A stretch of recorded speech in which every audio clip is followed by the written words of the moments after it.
और फिर हम अपनी क्लास को शुरू करते हैं। जल्दी से आ जाइए सारे के सारे स्टूडेंट्स फटाफट से। गुड मॉर्निंग जी, गुड मॉर्निंग सभी को, गुड मॉर्निंग बच्चे, गुड मॉर्निंग, गुड मॉर्निंग जी, good morning.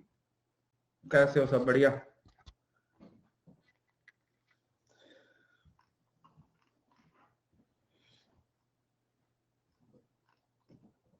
Good morning, good morning.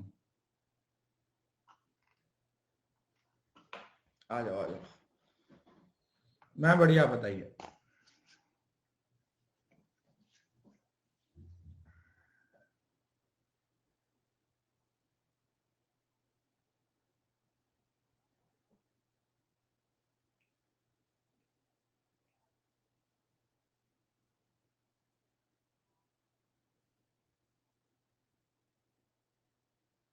बाकी अभी स्पेशल क्लास नेक्स्ट वीक से होगी।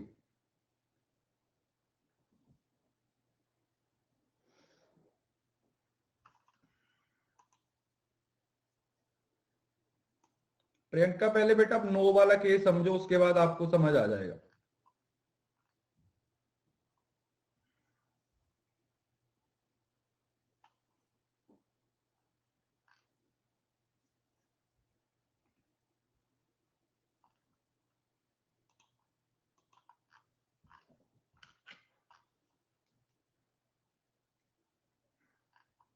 तो उसमें नो में सारा देखते हैं और सम में बस सम पोर्शन, उसका कुछ पोर्शन की बात होती है, सारा नहीं, बस सम पोर्शन की बात होती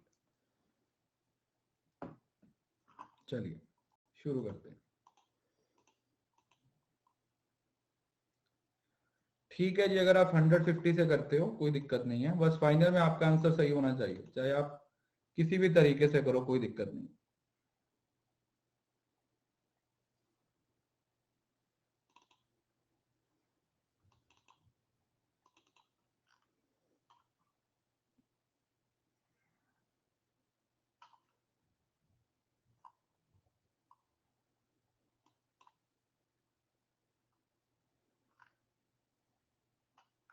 चलिए, मैंने कल आप लोगों को बोला था कि जितना आज आप लोगों को पढ़ा दिया प्लीज उसको रिवाइज करके आइएगा।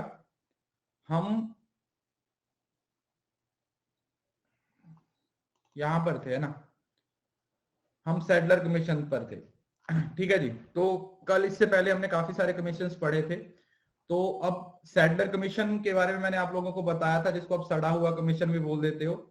तो ये बेसिकली इसकी जितनी भी रिकमेंडेशंस थी वो सारी किसके साथ रिलेटेड थी? इसकी जितनी भी रिकमेंडेशंस थी वो सारी की सारी किसके साथ रिलेटेड थी? मतलब कलकत्ता यूनिवर्सिटी के साथ रिलेट करती थी। ठीक है, तो ये कलकत्ता यूनिवर्सिटी को बेसिकली फोकस बना के इसमें जितनी भी बातें हैं वो की गई थी।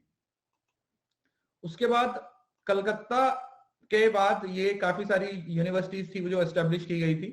ठीक है, इसको भी याद करने की जरूरत नहीं है, you need not to remember these all. इसके बाद सैडलर कमीशन था, जो सैडलर कमीशन के बाद हमारे पास एक हरतोग कमेटी आई। समझ रहे हो ना? मतलब सड़ा हुआ, देखो जब कोई चीज सड़ जाती है ना तो उसकी बदबू हर तरफ फैल जाती है। तो आप ऐसे याद रखो कि सड़ा हुआ कमीशन था, तो इतना सड़ गया था कि उसकी उसकी जो खुशबू थी, नहीं सड़े हुए की तो बदबू होती है, हाँ बदबू थी या खुशबू थी, वो हर तरफ फैल गई। हर तरफ फैलने का मतलब हुआ हर तोग। हर तोग मतलब हर तरफ उसकी जो स्मेल थी वो फैल गई। तो उससे आप लोग याद रखिए हर तोग कमेटी है वो सेटअप की गई थी। The committee focused on improving the quality. और इतनी गंदगी हो गई थी कि इस कमेटी ने सोचा कि अब हमें इस गंदगी को मिटा के किस पे फोकस करना है? क्वालिटी पे फोकस करना है। ठीक है जी, इतनी गंदगी हो चुकी है, इस गंदगी को साइड पे करना है और हमें किस पे फोकस करना है? We need to focus on quality. हमें क्वालिटी पे फोकस करना है। इन्होंने फिर से देखो, पहले जो CABE था 1920 में बना था और 1923 में क्या हो गया था? वो खत्म हो गया था। ठीक है, central advisory board of education वो खत्म हो गया था। क्योंकि पैसे खत्म हो गए थे। फिर इसने आके दोबारा उसको सेटअप किया 1935 में। ठीक है, इसने 1935 में दोबारा उसको सेटअप किया और वो अभी तक चल रहा है। ठीक है, जो 1935 वाला है वो अभी तक चल रहा है। उसकी आगे की स्टोरी क्या है वो आगे बताएंगे। फिलहाल के लिए आप इसका याद रखो कि 1935 में इन्होंने दोबारा से किसको सेटअप किया, CABE, central advisory board of education, central advisory board of education इसको सेटअप किया गया। ठीक है जी। अच्छा, एक और बात जो मैं यहां पे आप लोगों को बता देता हूं, देखिए आज की क्लास में आप लोगों का प्री और पोस्ट दोनों खत्म हो जाएगा। ठीक है जी, प्री और पोस्ट है वो दोनों खत्म हो जाएगा। इसके बाद सैटरडे और संडे, ठीक है, क्योंकि क्लास नहीं होती है, अगर होगी भी तो शाम को होगी। सैटरडे और संडे आपको 2 छुट्टी रहती हैं। उन सैटरडे और संडे के में आप लोगों ने वो 4 आवर्स वाली मैराथन क्लास देखनी है। Is it clear? हो जाएगा यूट्यूब वाली। उससे क्या होगा कि उससे एक तो आपको अपने एंड से रिवीजन करने की जरूरत नहीं पड़ेगी, बोर्ड पे एक एक चीज पढ़ाई हुई है, बस आप अपने नोट्स को देखो और उस क्लास को देखो, उससे आप लोगों की रिवीजन है वो अच्छे तरीके से हो जाएगी। मतलब फिर आपको प्री और पोस्ट में कभी कोई दिक्कत नहीं आएगी। शेयर मैं कर दूंगा लिंक उसका, टेलीग्राम पे मैं आपको शेयर कर दूंगा क्लास के बाद। ठीक है जी, वो मैं आपको शेयर कर दूंगा। वो तो पुरानी क्लास है, ठीक है, वो पुरानी क्लास है, पिछले बैच की है, बट वो बहुत अच्छी क्लास है। ठीक है, उसमें मैंने काफी अच्छे तरीके से उस पर पढ़ाया हुआ है, उसमें ये सारी चीजें वो आपकी रिकॉल हो जाएंगी। तो ये हमारी हरतोग कमेटी थी, इन्होंने CAB को सेटअप किया। अरे होगी यार, आज और कल आपका रिजल्ट आ रहा है। ठीक है, मोस्ट प्रोबेबली मुझे लगता है आज और कल के बीच में आप लोगों का रिजल्ट है वो आ जाना चाहिए। एक बार रिजल्ट आएगा, उसके बाद फाइनल आंसर की आ जाएगी, उसके बाद वही सीरीज हमारी दोबारा शुरू हो जाएगी। टेलीग्राम चैनल है कॉमर्स नेट अचीवर्स। हाँ, this is the way. Yes, आप इस तरीके से अगर आप उस वीडियो को देखोगे ना, उस क्लास को देखोगे, आपको नोट्स का आइडिया भी हो जाएगा कि मैं नोट्स कैसे बनाता हूं। मतलब मैं पढ़ाता भी उन नोट्स से वैसे ही हूं। फिर भी एक यहाँ पे फोटो आ रही है, एक सेकंड, थोड़ा स्लो चल रहा है आज। चल जा भाई, चल जा।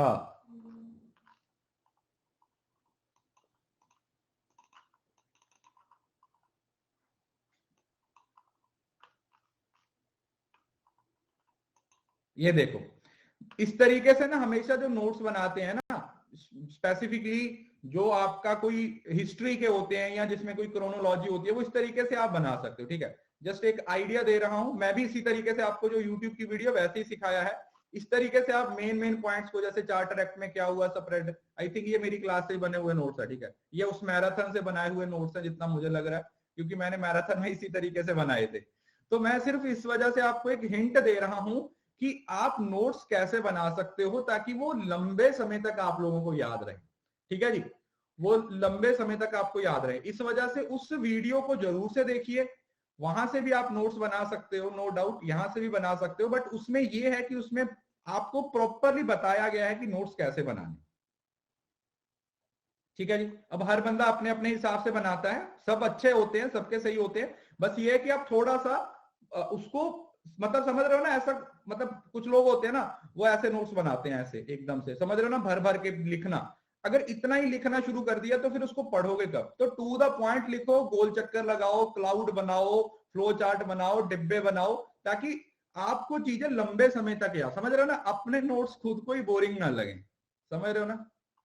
Are you getting the point? कुछ लोग तो इसी वजह से फेल हो जाते हैं क्योंकि उनको अपने नोट्स इतने बोरिंग लगते हैं ना, उनका पढ़ने को दिल ही नहीं करता। तो इस वजह से नोट्स हैं वो, मैं ये भी नहीं बोलता कि आप उनको सजाओ, उनका मेकअप करो, you just make them in a diagrammatical form, make them in a, you know, जितना पॉजिटिव, जितना अच्छे से बना सकते हो उतना बना सकते हो। ठीक है जी, क्रिस्प वे में। चलिए, उसके बाद ये देखो, ये आएगी आपकी central advisory board of commission. ये बहुत ही इंपॉर्टेंट है। ठीक है, ये हायर एजुकेशन की एक बहुत इंपॉर्टेंट बॉडी है। पहले तो आप लोगों ने इसका फुल फॉर्म याद रखना है। Central advisory board of education मतलब जो एजुकेशन के मैटर्स पे क्या करती है, एक सेंट्रल बॉडी है जो एडवाइस देती है एजुकेशन से रिलेटेड। ठीक है सर, आप बातें बहुत ज्यादा करते हो, ठीक है, तो आप उनकी क्लास में चले जाओ जो नहीं करते, है ना। जो चुपचाप पढ़ाते हैं बेटा, आप उनकी क्लास ले लीजिए, क्योंकि मैं तो ऐसे ही पढ़ाता हूं, कोई दिक्कत नहीं है। Central advisory board of education, the central advisory board of education is the oldest, लिखा हुआ है ना, oldest and highest advisory body in India to advise the central and state government on the basis of education. मतलब जो centre और state के जो matters हैं उनको एजुकेशन के मामले में क्या दिया जाता है, एडवाइस देता है। इट वॉज एस्टेब्लिश्ड इन 1920, ठीक है। जो सैडलर कमीशन में पहले 1920 में क्या किया गया था, इसको सेटअप किया गया था। किसमें, कौन सा था वो, कलकत्ता यूनिवर्सिटी कमीशन था। और उसके बाद ये 1923 में क्या हो गया था, डिसॉल्व हो गया था। 1923 में क्या हो गया था, डिसॉल्व हो गया था, क्योंकि उस टाइम पे पैसे की कमी थी, है ना, पैसे की कमी की वजह से डिसॉल्व हो गया था। फिर उसके बाद इसको दोबारा 1935 में बनाया गया। तो याद रखिए, जब ये 1920 में बना था तब ये सैडलर कमीशन के अंडर था।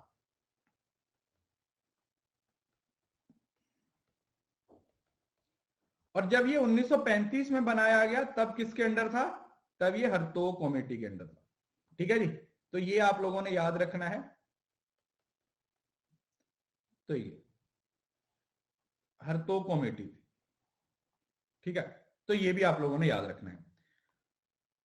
हाँ, ये एडवाइजरी बॉडी है, ठीक है, इट इज एडवाइजरी बॉडी। और 1994 तक चला, मतलब 1935 से लेके 1994 तक चला। और फिर उसके बाद इसको दोबारा क्या कर दिया गया था, अबॉलिश कर दिया गया था, और 2004 में ये दोबारा बना था। मतलब जो 1935 वाला था वो 1994 तक चला। 1994 में फिर इसको क्या कर दिया गया था, अबॉलिश किया गया था, और फिर ये 2004 में दोबारा बना था। जो 2004 में बना था वो अभी तक चल रहा है, ठीक है, अभी तक चल रहा है।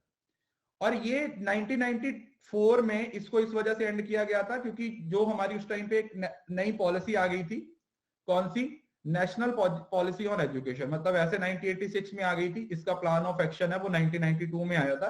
तो उसके अकॉर्डिंग, क्योंकि ग्लोबलाइजेशन आ चुका था, 1991 में एलपीजी मॉडल आ गया था, लिबरलाइजेशन, प्राइवेटाइजेशन, ग्लोबलाइजेशन। तो उस वजह से जो मतलब एजुकेशन थी वो एकदम से क्या हो गई थी, बहुत ज्यादा स्प्रेडेड हो गई थी, या ये समझ लीजिए कि वो एकदम से बहुत ज्यादा फैल गई थी, जिसकी वजह से इसमें चेंजेस लेके आने की जरूरत होगी, इसमें चेंजेस आने की जरूरत होगी। पेपर 1 की क्लास 11 बजे और पेपर 2 की क्लास 2 बजे होती है।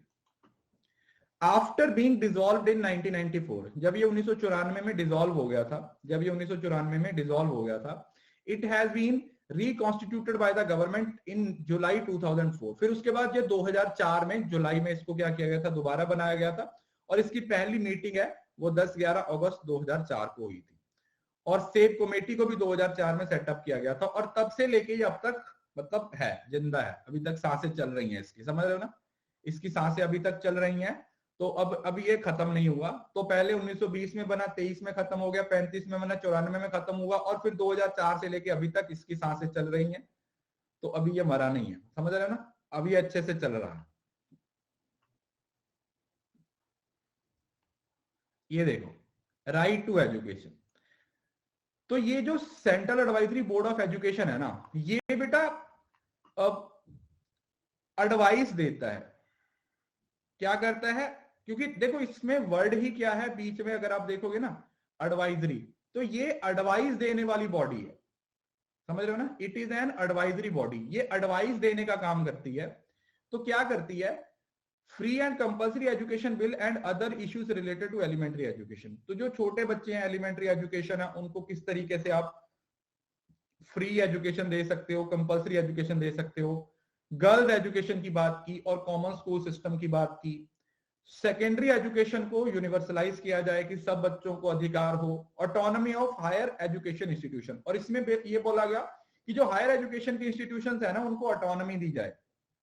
ऑटोनॉमी का मतलब क्या हुआ कि उनको फ्रीडम दी जाए कि वो अपने हिसाब से चीजों को कर सके, ठीक है, वो क्या कर सके, अपने हिसाब से चीजों को क्या कर सके। Integration of cultural education in school curriculum, school की एजुकेशन में आप जो हमारे एक्स्ट्रा करिकुलर एक्टिविटीज है, समझ रहे हो ना, जैसे स्पोर्ट्स एक्टिविटीज हैं, कल्चरल एक्टिविटीज हैं, को करिकुलर एक्टिविटीज हैं, इस तरीके के मैटर्स को क्या किया जाए, इंटीग्रेट किया जाए। Regulatory mechanism for the text book and parallel text book taught in the school outside the government system, books के बारे में बोला। और ये भी बोला कि जो हायर एजुकेशन और जो टेक्निकल एजुकेशन सिस्टम्स हैं उनको क्या किया जाए, उनको फाइनेंस किया जाए, उनको पैसे दिए। उसके बाद फंक्शन, देखो फंक्शन वही आ गए, क्योंकि एडवाइजरी बॉडी है तो एडवाइजरी वाले फंक्शंस होंगे। To review the progress of education time to time, ये देखती है कि भाई जो टाइम टू टाइम प्रोग्रेस होगी एजुकेशन की, उसको देखेंगे। To appraise the extent and manner in which education policy has been implemented. अब देखो, जब ये बॉडी बनी थी ना, तब हमारे पास पुरानी एजुकेशन पॉलिसी थी। अभी आप लोगों को पता है हमारे पास एक न्यू एजुकेशन पॉलिसी है, NEP 2020। हमारे पास अब एक न्यू एजुकेशन पॉलिसी है, NEP न्यू एजुकेशन पॉलिसी 2020, जो अभी मतलब इंप्लीमेंट हुई। मतलब सारे स्टेट्स ने अभी उसको इंप्लीमेंट नहीं किया है, ठीक है, कुछ स्टेट्स ने उसको इंप्लीमेंट किया है, बट उसके अंदर बहुत सारी रिकमेंडेशंस आई हैं, बहुत सारी रिकमेंडेशंस आई हैं, वो भी पढ़ेंगे हम, ठीक है, उसको भी पढ़ेंगे। पहले भी पढ़ाई थी और इस बार काफी सारे क्वेश्चन NEP से पूछे गए थे, तो NEP एक ट्रेंडिंग टॉपिक है।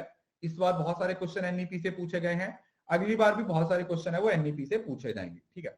क्योंकि जो हमारी पहले वाली पॉलिसी थी ना, वो बहुत ज्यादा पुरानी हो गई थी, उसमें बहुत सारे क्या आ गए थे, उसमें बहुत सारे डिफेक्ट्स आ गए थे, इस वजह से। नेशनल एजुकेशन पॉलिसी NEP, तो उस NEP पॉलिसी की इंप्लीमेंटेशन है और वो किस तरीके से काम कर रहा है, उस चीज को फोकस किया गया।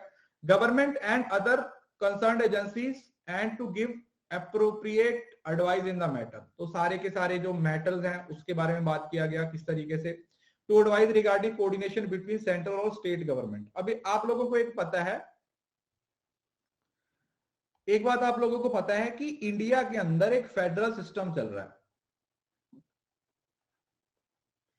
इंडिया के अंदर क्या चलता है, एक फेडरल सिस्टम चलता है।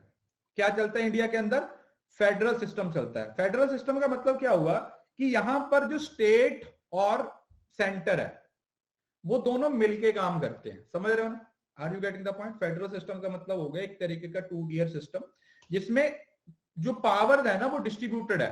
ऐसा नहीं है कि सारी पावर स्टेट के पास होंगी, ऐसा नहीं है कि सारी पावर सेंटर के पास होंगी। तो ये जो पावर्स हैं वो डिस्ट्रीब्यूट हुई हैं स्टेट और सेंटर के बीच।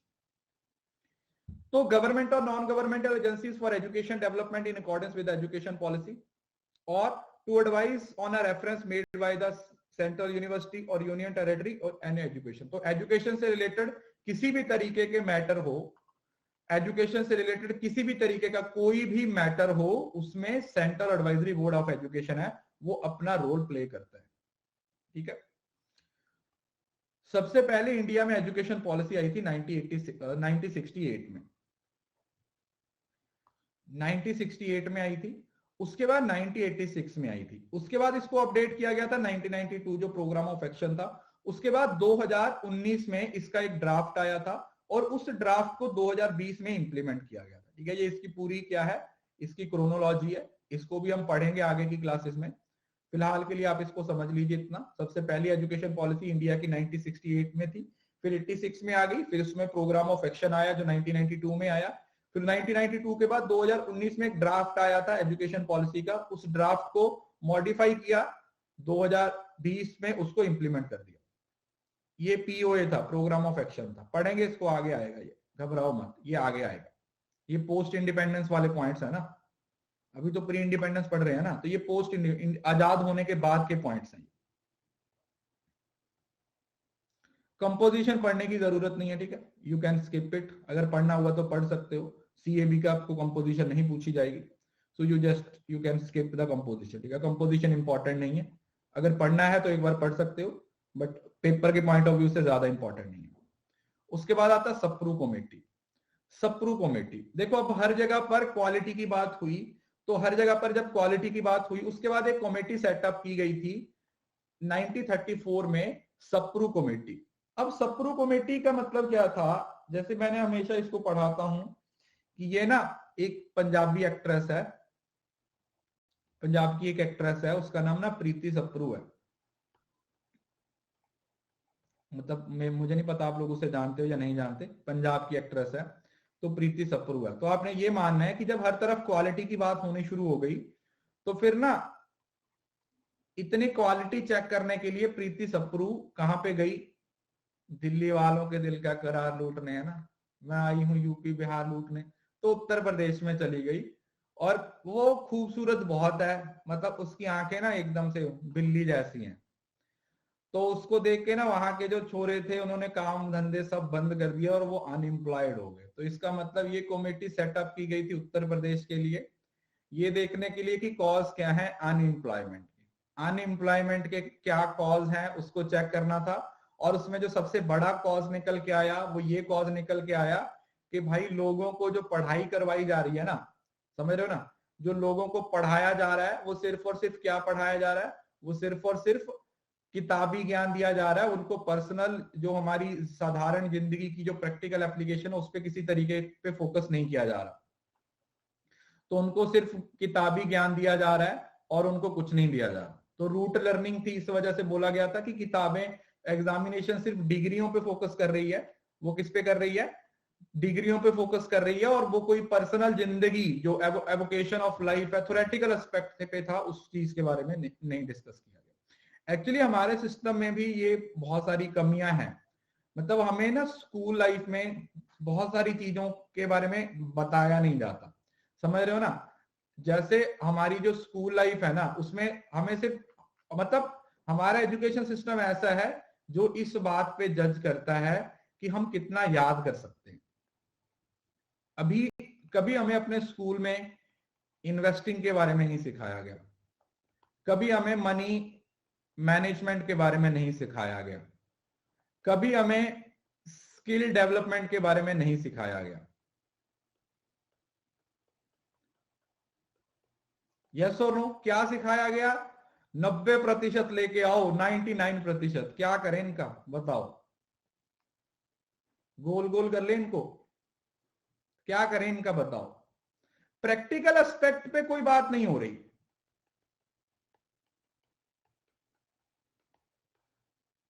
बस जिसको जितना याद है जी वो उतना बड़ा टॉपर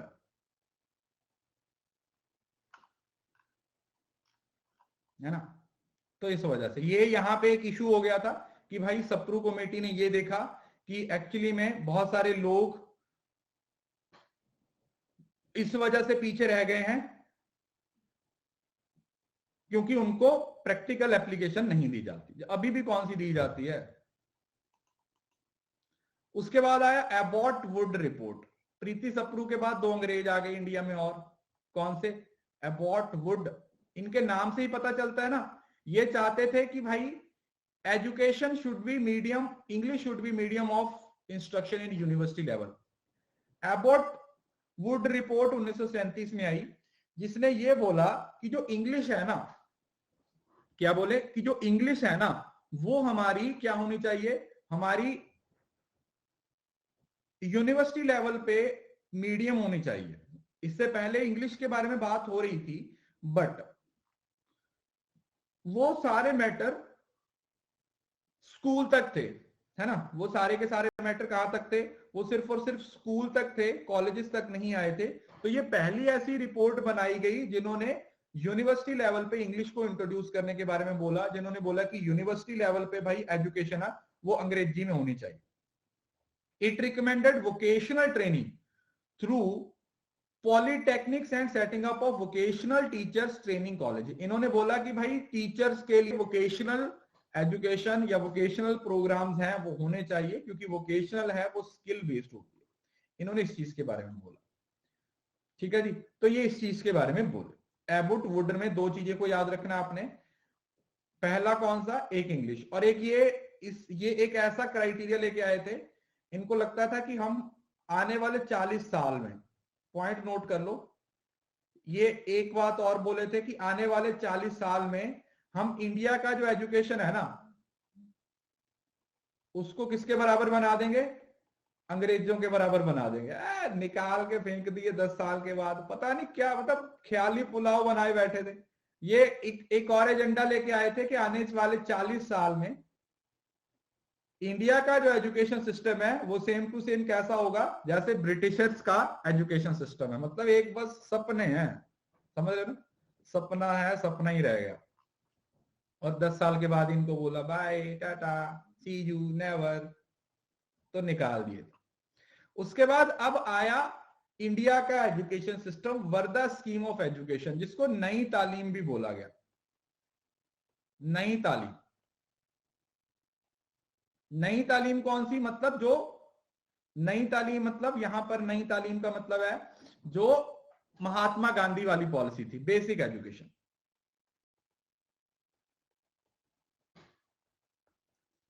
कौन सी एजुकेशन की बात हो रही थी? यहां पर अब बात हुई बेसिक शिक्षा की, बेसिक एजुकेशन की, बुनियादी शिक्षा की यहां पर क्या की गई, बात की गई।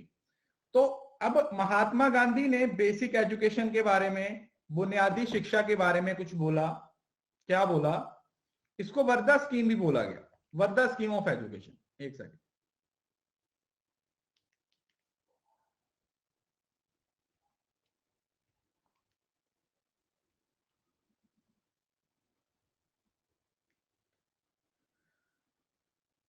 इसके अलग अलग नाम है। जैसे सबसे पहले इसको क्या नाम दिया गया, नई तालीम, बेसिक एजुकेशन, बुनियादी शिक्षा और बेसिक शिक्षा। ये तो इसके अलग अलग नाम हो गए। This scheme is the an outcome of philosophy of Gandhi ji, जो महात्मा गांधी है उनकी फिलोसफी का ये आउटकम है। It was given a definite shape by the committee under the chairmanship of doctor Zakir Hussain, who letter become the president of India. बाद में ये India के प्रेसिडेंट भी बने थे, जाकिर हुसैन। और गांधीयन की जो फिलॉसफी थी ना, वो एक डायनामिक कंसेप्ट था। मतलब वहां पर ना सिर्फ ये बोला गया था कि हाँ भाई बच्चों को सिर्फ ना, ऐसा नहीं है कि बच्चों की फिजिकल इंप्रूवमेंट ही हो रही है। उन्होंने बोला कि ओवरऑल डेवलपमेंट है बच्चों की होनी चाहिए। ओवरऑल डेवलपमेंट का मतलब उन्होंने कहा बायोलॉजिकल डेवलपमेंट भी होनी चाहिए, सोशल डेवलपमेंट भी होनी चाहिए, साइकोलॉजिकल डेवलपमेंट भी होनी चाहिए। हर तरीके की जो डेवलपमेंट है वो यहां पर होनी चाहिए। हाँ, दोनों 1937 में ही आया। तो he believe that education should bring development of the whole man. उसने बोला, महात्मा गांधी की फिलॉसफी क्या बोलती थी कि भाई जो एजुकेशन है ना, उसका मेन पर्पस ये होना चाहिए कि किस तरीके से आप एक बच्चे की ओवरऑल डेवलपमेंट कर सकते हो। और इन्होंने बोला कि फ्री और कंपलसरी यूनिवर्सल एजुकेशन होनी चाहिए 7 से 14 साल तक। देखो जो अभी एजेंडा राइट टू एजुकेशन है, उसमें ये एज 6 से 14 साल है, याद रखिए। जो अभी राइट टू एजुकेशन एक्ट है ना, उसके अकॉर्डिंग तो ये जो एज है वो 6 से 14 साल तक है।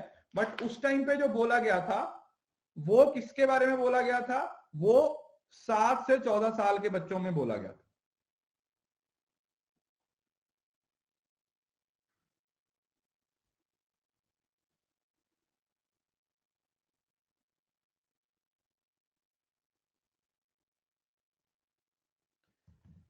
तो ये, और एक बात और बोली गई थी कि जो पढ़ाई होनी चाहिए ना, वो हमारी मातृभाषा में होनी चाहिए।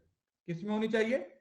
मातृभाषा में होनी चाहिए, मदर टंग। मतलब अगर मैं पंजाब से बिलोंग करता हूं तो पंजाबी में पढ़ाओ, अगर मैं गुजरात से बिलोंग करता हूं तो गुजराती में पढ़ाओ, अगर मैं हरियाणा से बिलोंग करता हूं तो हरियाणवी में पढ़ाओ। समझ रहे हो ना? तो एक मदर टंग वाला कंसेप्ट है, वो यहां पर आया था।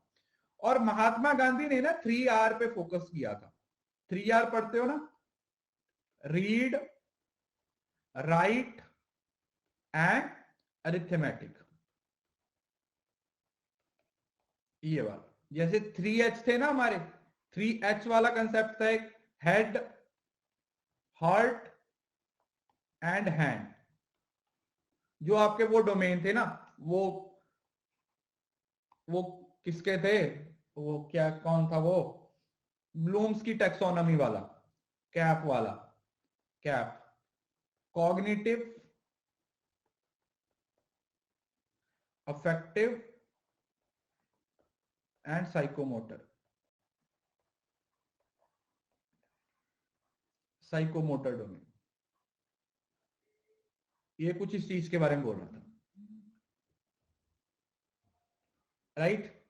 सो आई होप कि ये समझ आ गया होगा। तो ये हमारी इंडियन एजुकेशन का एक तरीके से ओरिजिन हुआ था। मतलब यहां पर इंडिया के लोगों ने भी अब पार्ट लेना शुरू कर दिया था। अब इंडिया के लोग भी इसका क्या बनना शुरू हुए थे, हिस्सा बनना शुरू हुए थे। उसके बाद सार्जेंट रिपोर्ट आई 1994 में। इसको पोस्ट वार एजुकेशन स्कीम भी बोलते हैं, क्योंकि आपको पता है कि 39 से 44 तक क्या हो रही थी, वर्ल्ड वार 2 लगी हुई थी, याद है? 1939 से लेके 1994 तक एक वर्ल्ड वार 2 है, वो लगी हुई थी। और वो जब वर्ल्ड वार 2 खत्म हुई, उसके बाद फिर ये एक सार्जेंट रिपोर्ट है, वो 1994 में आई थी, 1944 में आई थी। इन जिन्होंने यूजीसी कमेटी सेटअप करने की बात की गई थी। समझ रहे हो ना? अब इस यहां पर ध्यान से एक बात दिमाग में बिठा लो, UGC is university grant, sorry, यहां पर यूनिवर्सिटी ग्रांट कमीशन की बात हो रही थी, वो कमेटी, एक सेकेंड, और प्रपोज्ड अ 3 ईयर डिग्री कोर्स। तो पहले कमेटी थी, कमेटी से एक कमीशन बना था, याद है? वो जो 3 पढ़ाया था ना इससे पहले, एक आया था कि पहले ABD, है ना, याद है? दिल्ली वाली यूनिवर्सिटी, 3 यूनिवर्सिटी का कार्यभाग दिया था, कल पढ़ा था हमने। 3 यूनिवर्सिटी का कार्यभाग दिया गया था, अलीगढ़, ABC, कौन कौन सी थी? अलीगढ़ थी, बनारस और दिल्ली। अलीगढ़, बनारस और दिल्ली, ये 3 यूनिवर्सिटी को संभालने की जिम्मेवारी पहले इनको दी गई थी। उसके बाद फिर अगली जो जिम्मेवारी दी गई थी, वो कौन सी जिम्मेवारी दी गई थी? वो उस फिर इनको पूरी की पूरी सारी इंडिया की सारी यूनिवर्सिटी की जिम्मेवारी दे दी जाएगी, ऐसा बोला गया। ठीक है जी, तो ये उसके बाद कुछ यहां पर पॉइंट्स हैं इसमें ना, एक यार ये वाला गलत है। पंजाब यूनिवर्सिटी ना 82 में बनी थी, 1882 में बनी थी, 1882 में बनी थी। ठीक है, ये कुछ थोड़े से पॉइंट्स हैं, ठीक है, इसको आप लोगों ने स्टैटिक पोर्शन की तरह इसको याद करना है, काफी इंपॉर्टेंट है। उसके बाद हम हायर एजुकेशन पोस्ट इंडिपेंडेंस में पढ़ेंगे।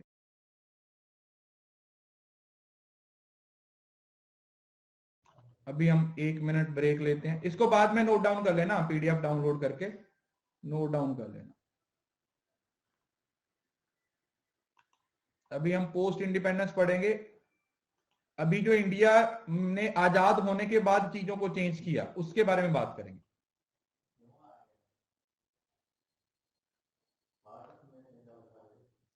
होगा बेटे, लॉजिकल रीजनिंग का भी होगा, टेंशन क्यों ले रहे हो यार?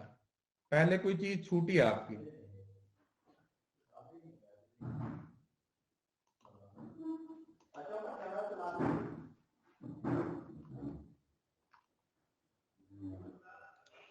हाँ, टीचिंग और रिसर्च तो करवा दिया ना कंप्लीट, वहां से ले सकते हो, वहां से पढ़ सकते हो। हायर एजुकेशन में तो बहुत कुछ है, अभी तो शुरू किया है।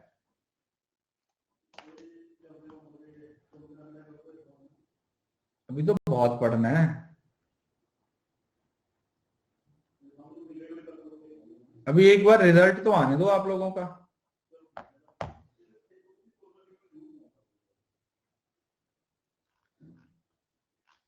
यार देखो, मेरे को ना एक बात समझने की कोशिश किया करो,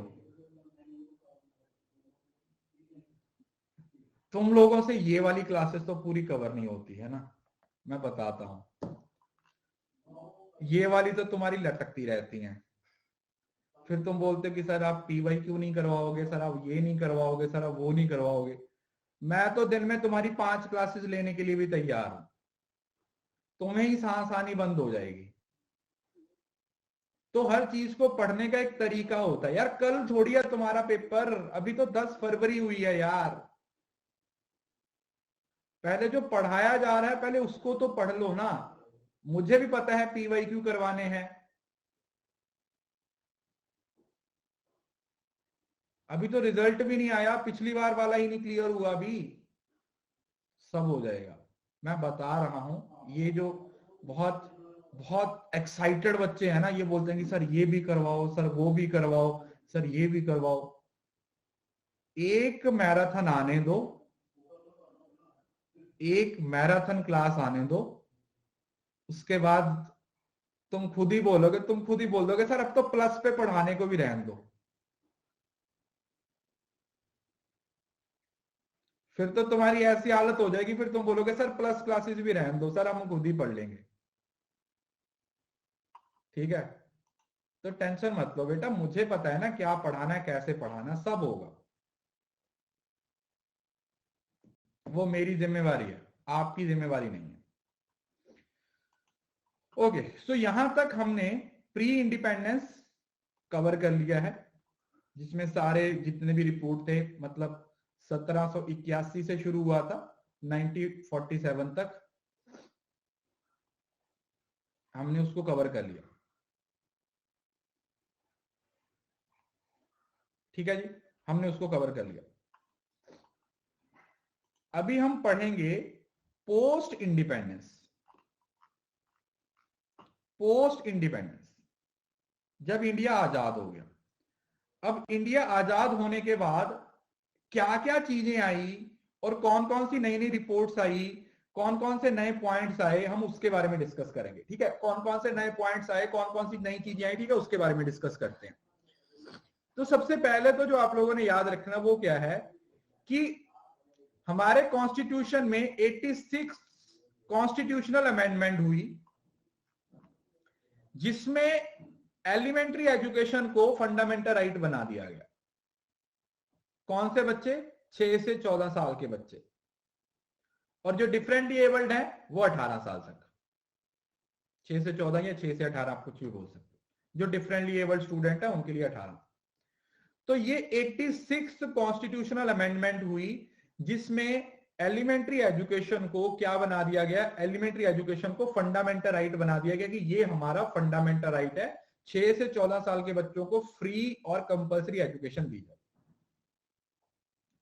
उसके बाद एक national department of education setup किया गया। क्या किया गया? एक नेशनल एजुकेशन डिपार्टमेंट को सेटअप किया गया, जो किसका पार्ट था? एमएचआरडी का था। एक नई मिनिस्ट्री बना दी गई, national department of education, NDE, MHRD के अंदर। अभी तो एमएचआरडी का नाम चेंज हो गया ना, अभी तो एमएचआरडी एमओई बन गई है, मिनिस्ट्री ऑफ एजुकेशन। उसके बाद ये जो आप लोगों को पहले ही पढ़ा दिया, CAB, central advisory board of education, ये तो हम लोगों ने पढ़ लिया। तो जब इंडिया आजाद हुआ ना, तो तीन, एक आप ऐसा समझ लीजिए, तीन सबसे इंपॉर्टेंट पैरामीटर थे जो यहां पर आप लोगों को देखने को मिले। तीन सबसे ज्यादा इंपॉर्टेंट ऐसे पैरामीटर थे जो आप लोगों को देखने को मिले, जिन्होंने मतलब एक तरीके से इंडिया की एजुकेशन का नक्शा बदल दिया। उसमें सबसे पहला था AICT, all India council of technical education, जिन्होंने टेक्निकल एजुकेशन को एनहांस करने में एक बहुत बड़ा रोल प्ले किया। AICT, all India council of technical education, 1945 में। उसके बाद यूजीसी को सेटअप किया गया 1953 में। अब यहां पर बहुत सारे बच्चे बोलेंगे कि सर यूजीसी तो 1956 में आया था। यूजीसी 1953 में आया था।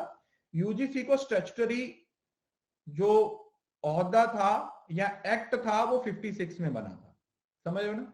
यूजीसी वैसे 1953 में ही आया था, बट ये जो एक्ट बना था वो 1956 में बना। और उसके बाद एक आया फिर NCERT, that is national council of education research and training, NCERT 1961 में। तो ये तीन चीजें ऐसी थी जिन्होंने बहुत बड़े लेवल पे चेंजेस लाए। जिन्होंने क्या किया? बहुत बड़े लेवल पे चेंजेस लाए। तो अब ये मान के चलो कि ये जो है, ये आप लोगों का एआईसीटी है, वो टेक्निकल एजुकेशन के लिए। यूजीसी आपका यूनिवर्सिटी लेवल पे, और ये वाला आपका स्कूल लेवल पे काम करना था। तो इन्होंने इस तरीके से काम करना शुरू किया, इस तरीके से काम करना शुरू किया कि अलग अलग सेक्टर्स में एक एक बॉडी को बना दिया गया कि भाई तुम लोग ये देखोगे, तुम लोग ये देखोगे, तुम लोग ये देखोगे, तुम लोग ये देखोगे।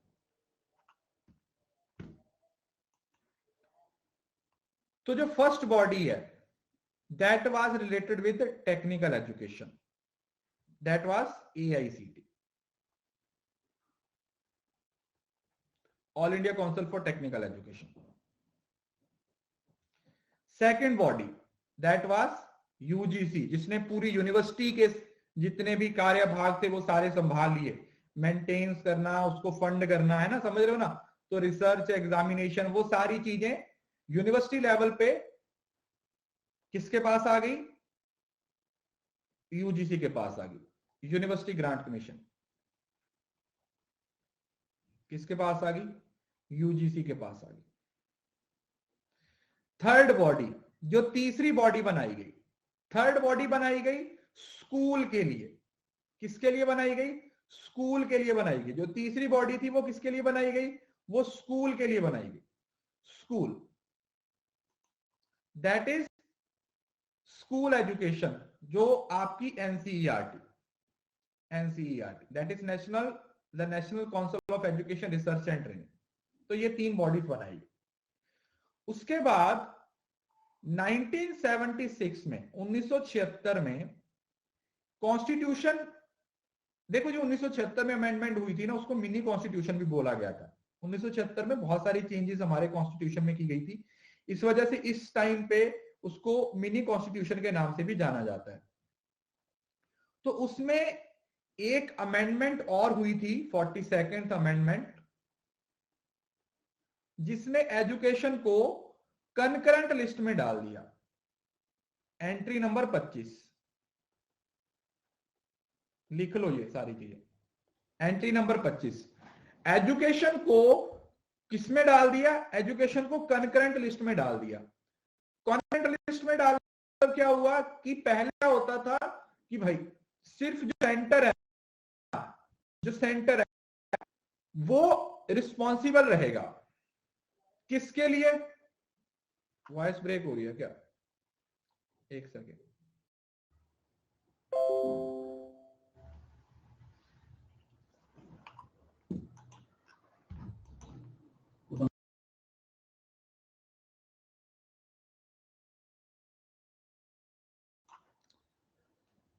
तो ये कंकरेंट लिस्ट का मतलब क्या हुआ? कंकरेंट लिस्ट में ऐड करने से पहले वो एक्चुअली पता है, वो अभी दूसरा जो वाईफाई लगा ना उसको सही करने वाले हुए ना, तो पतंग से ना बच्चों ने तार को काट दिया।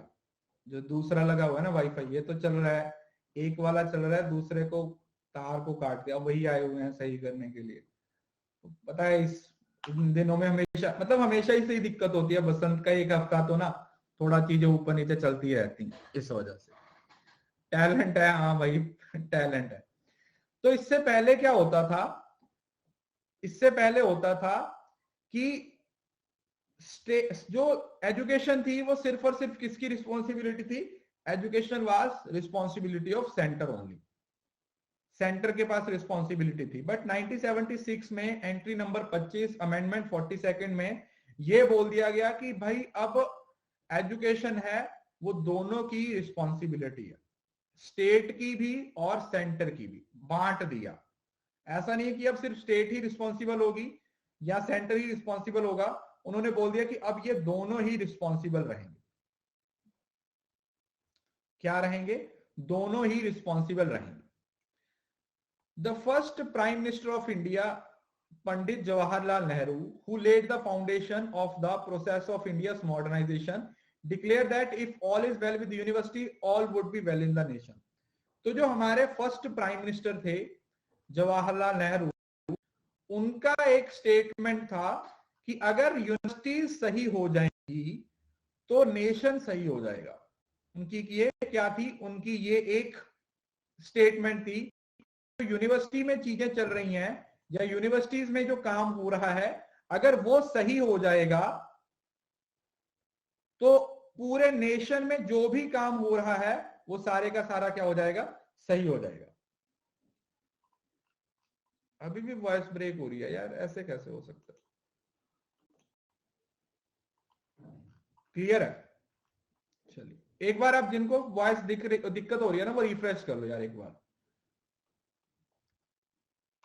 ये ना 2-4 दिन बहुत ज्यादा दिक्कत रहती है, इसमें हम भी कुछ नहीं कर सकते क्योंकि बच्चे, अब बच्चों को क्या रोके पतंग उड़ाने से, है ना? हम बच्चों को पतंग उड़ाने से रोकेंगे तो उनकी मम्मी आ जाएंगी, वो नहीं देखेंगी कि भाई अगर तुम्हारा बेटा ऊपर से गिरता है तो टांगे तो उसी की टूटेंगी ना। आज के टाइम पे किसी का भला करने का जमाना नहीं है। मतलब अगर मैं बोल दूं ना कि आंटी ये पतंग उड़ा रहा है, ये कर रहा है, तो मुझे ही डांट देगी वो। तो ठीक है भाई, गिरने दो, 2-4 की टांगे टूटने दो, तब समझ आएगा। तो ये कुछ नया India education sector after the independence उसमें है।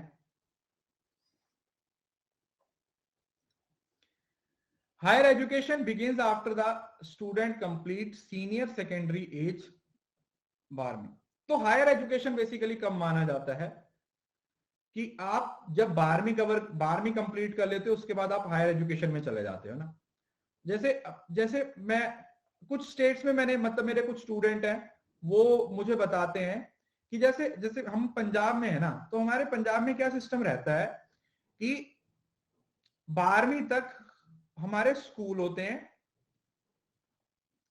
12वीं के बाद जैसे ग्रेजुएशन हुआ उसमें कॉलेज होता है।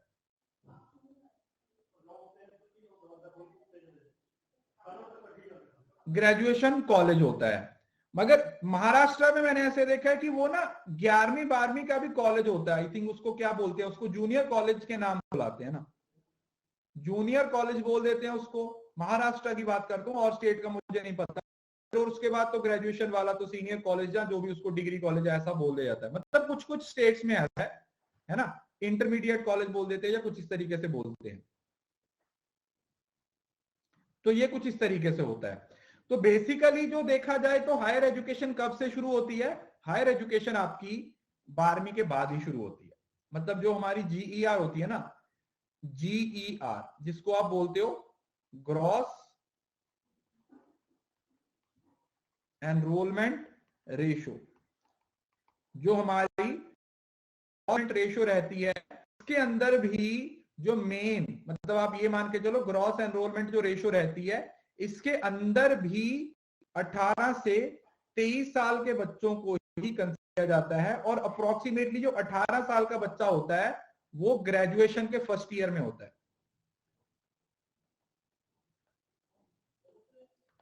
जो देखा जाए तो 15 साल में आप लोगों की 10वीं हो जाती है। 15 साल की उम्र में आप लोग 10वीं कर लेते हो।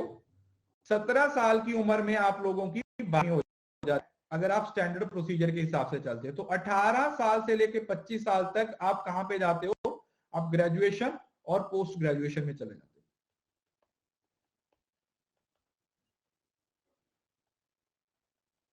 पोस्ट ग्रेजुएशन में चले जाते हो, यूजी और पीजी में चले जाते हो।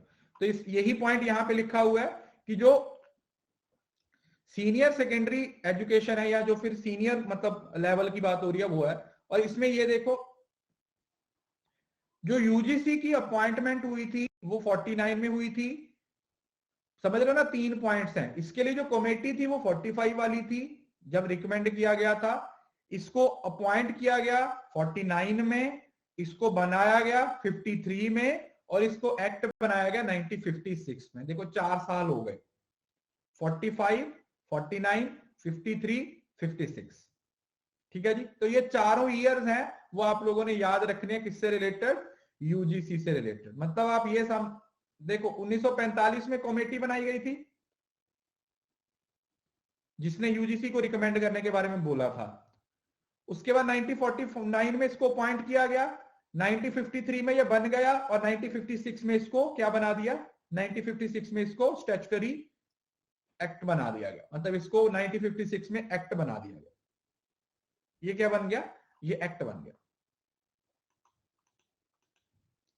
अब ये हमारे कुछ कमीशंस हैं, Radha Krishnan commission, Kothari commission, Mudaliar commission, गनानन committee, committee on emotional integration, Sam Pitroda committee, Yashpal committee और शर्मा कमेटी और अनिल ककोदर कमेटी। अब ये पूरी क्लास लगेगी, ठीक है, इसको हम नेक्स्ट क्लास में कंटिन्यू करेंगे। कल आप लोगों ने प्री इंडिपेंडेंस रट के आना है। रट के आने का मतलब समझ रहे हो ना? कल क्लास शुरू करने से पहले आप लोगों का टेस्ट होगा, एक रैपिड फायर टेस्ट होता है। आप लोगों का नहीं हुआ होगा, पिछले बैच वाले बच्चों को पता है। एक रैपिड फायर टेस्ट लेते हैं हम कभी कभी, जिसमें पोल नहीं होगा, कमेंट में ही होगा, जिसमें आप लोगों को 1781 से लेके 1947 तक क्वेश्चन पूछे जाएंगे। अब वो कैसे होता है वो कल पता चलेगा। अरे कैसे, वो कल पता चलेगा ना, वो कैसे होता है उसके बारे में कल बताएंगे। बट पहले, यस सही है, मदरसा से लेके जो सबसे पहला इंडिया में मदरसा बनाया गया था 1781 से लेके जो सार्जेंट रिपोर्ट आई थी 44 तक, सारी चीजें आप लोगों को याद होनी चाहिए। सारी चीजें आप लोगों को याद होनी चाहिए। आपसे कुछ भी पूछा जा सकता है। ये कहां से करना है? अरे ये करवा तो दिया यार, कल की और आज की क्लास को देखो, पढ़ा दिया सारा। क्या क्या याद करना? सब कुछ याद करके आना, सब कुछ याद करके आना, समझ रहे हो? कुछ भी नहीं छूटना चाहिए, हर पॉइंट याद होना चाहिए, हर पॉइंट याद होना चाहिए। और फिर कल मैं तुम्हें बताता हूं मैं कैसे पूछूंगा, वो पता चलेगा ना। तुम टेंशन क्यों ले रहे हो? देखो, टेस्ट लेना कैसे है ये टीचर की जिम्मेवारी है, टेस्ट देना कैसे है ये तुम्हारी जिम्मेवारी है। तो इसका मतलब तुम लोग पढ़ के आओ, मैं जैसे मर्जी पूछूं। हो सकता है मैं पोल पे पूछूं, हो सकता है मैं डायरेक्ट पूछूं, हो सकता है फिर मैं बुला के पूछूं, है ना, मैं रेज द हैंड करवा के आपसे पूछूं कि बोलो बेटा इसका आंसर दो, बोलो बेटा इसका आंसर दो। सम नॉट वाली क्लास को दोबारा देख लो बेटा। ओके, ये भी नए बने हैं क्या? इसको नोट डाउन कर लो, बट इसको एक बार ना वेरीफाई कर लेना, क्योंकि अगर ये न्यू न्यूज है। Professor Dinesh Prasad Saklani appointed as new director of national council of NCERT. ठीक है, ये देखो, अभी देखो ये तीन, अभी यूजीसी के भी चेयरमैन चेंज कर दिए गए हैं, ये वाले भी चेंज कर दिए गए हैं। He is professor with the department of history, ancient Indian history, culture and archaeology at HNB Garhwal university in Uttarakhand. ठीक है, तो इसको एक बार चेक कर लीजिए, जगदीश कुमार वाला वो भी आप लोगों ने याद करना है।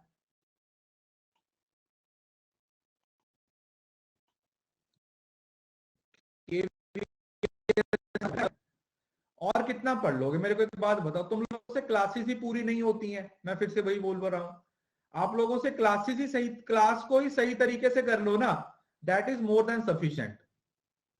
इधर उधर भागने की जरूरत ही नहीं है, जितना आपको पढ़ाया जा रहा है ना सिर्फ उस पर फोकस करो, उसी से आपका पेपर निकल जाएगा। एनईपी से पहले वाली पॉलिसी बता दी, लॉजिकल रीजनिंग फैलेसी वाला होगा, ये इस तरीके से भी आप बना सकते हो नोट्स। आप इंडिविजुअल पीडीएफ डाउनलोड करते रहिए बेटा, डाउनलोड कर लो अपनी इंडिविजुअल पीडीएफ। चलो थोड़ी बातचीत करते हैं। रिजल्ट आज या कल आ जाएगा? आना तो चाहिए यार, अब तो बहुत लेट हो गया, अब तो बहुत लेट हो गया, आज 10 हो गई है ना। आंसर की 24 को हुई थी ना, 24 फाइनल डेट थी ना सबमिट करने की, फाइनल डेट, तो उसके हिसाब से भी देखा जाए तो 15 दिन हो रहे हैं, 15 डेज हो रहे हैं आज। तो मुझे लगता है कि खोल देना चाहिए इनको पिटारा। हाँ, मैथमेटिकल रीजनिंग भी करेंगे, है ना, या फिर 14 को आना चाहिए। 14 फरवरी को प्यारा दिन है ना सब लोगों के लिए, वैलेंटाइन डे पे बम फोड़ दें। मैं तो चाहता हूं कि उसी दिन आए, है ना, एक प्यार का नगमा है, मौजों की रवानी है, ये वही होना चाहिए। चलो, अब कल आप लोगों का होगा टेस्ट। यार देखो, मेरी बात ध्यान से सुन लो, मैं आप लोगों को पेपर 1 पूरा करवा रहा हूं, बस अब पेपर 1 से रिलेटेड और कोई डाउट ना हो। मैं पूरा पेपर 1 पढ़ाऊंगा, एक एक चीज करवाऊंगा, सिलेबस भी करवाऊंगा, PYQ भी करवाऊंगा, सब कुछ करवाऊंगा। ठीक है जी, तो आई होप कि अब ये क्वेश्चन दोबारा नहीं आएगा कि सर आप कौन सी यूनिट पढ़ाओगे कौन सी नहीं। मैं पेपर 1 और कॉमर्स सारा पढ़ाता हूं, मैथमेटिकल रीजनिंग भी करवाऊंगा, सब कुछ करवाऊंगा। तो प्लीज इट्स बेटर कि आपको जो पढ़ाया जा रहा है उस पर फोकस करो।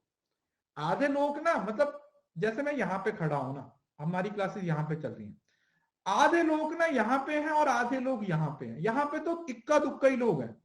आधे लोगों को जो आने वाले कोर्सेज है उनकी टेंशन हो रखी है, आधे से ज्यादा लोगों को उसकी टेंशन हो रखी है जो पहले हो चुके हैं, इसकी किसी को टेंशन नहीं जो अभी चल रहा है। तो तुम एटलीस्ट उस बात पे तो फोकस करो ना जो आप लोगों को पढ़ाया जा रहा है। कुछ आगे घूम रहे हैं, कुछ पीछे घूम रहे हैं, तो पहले प्रेजेंट पे फोकस करो, 2-4 दिन क्लासेस लो, सब कुछ पता चलेगा। ठीक है जी। जैसे ही क्लास खत्म होती है आप दोबारा उस क्लास के पास पहुंचिए, वहां से पीडीएफ का ऑप्शन मिलता है, उस क्लास को आप ऑफलाइन सेव करके भी देख सकते हो। ठीक है, 1 घंटे के बाद आपको पीडीएफ मिल जाती है।